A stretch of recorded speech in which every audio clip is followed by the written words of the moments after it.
Welcome to Nasdaq Trade Talks. I'm Jill Malandrino, global markets reporter at Nasdaq.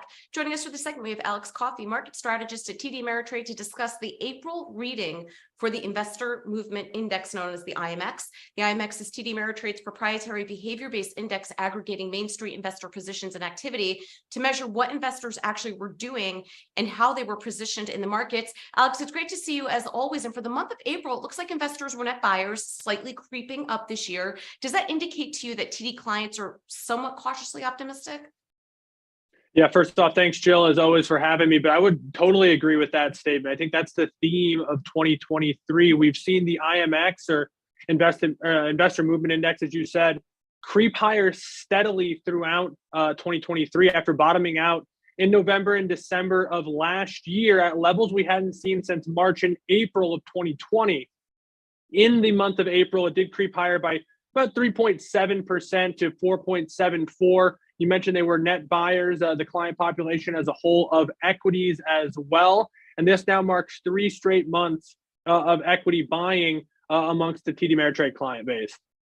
Let's talk about the buys and the sells here, starting with the buys. It was interesting for both sides, the buy and the sells. They were really a mixed bag and a little bit atypical of the names that we usually see. Let's talk about some of the buys here. What were some of the popular names?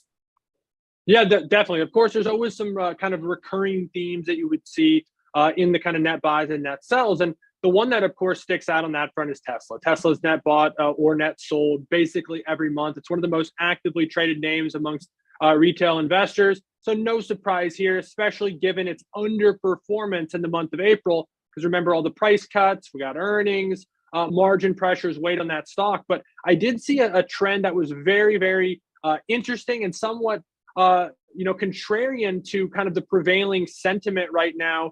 And that was, we actually had a couple REIT names sneak in here to the net buys. One was Realty Income, stock ticker O, and then Medical Properties Trust symbol would be MPW. And so a lot of the sentiment in April was sort of negative around commercial real estate.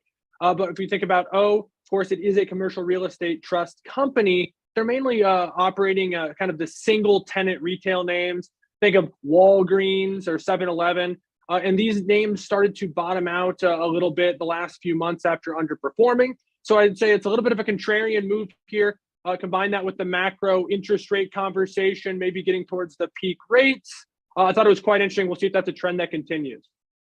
And if we take a look at the names that were net sold, no surprise to see the mega caps are, considering they have been carrying the market and their earnings were pretty decent. I mean, why wouldn't you take advantage of that, right? Yeah, I think this is a key trend that we've seen. Many of these names have been the winners of 2023. And so we oftentimes are taught as investors to buy low and sell high, but that sell high part is often the forgotten part. So it was exciting to see TD Ameritrade investors kind of take advantage of some of this upwards movement in many of these names. A couple that stuck out, of course, Meta.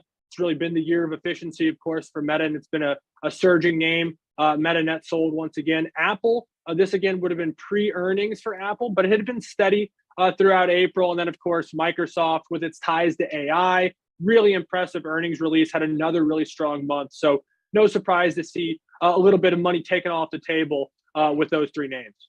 All right, Alex, appreciate the insight as always. Thanks for joining us on Trade Talks. I'm Jill Malandrino, global markets reporter at Nasdaq.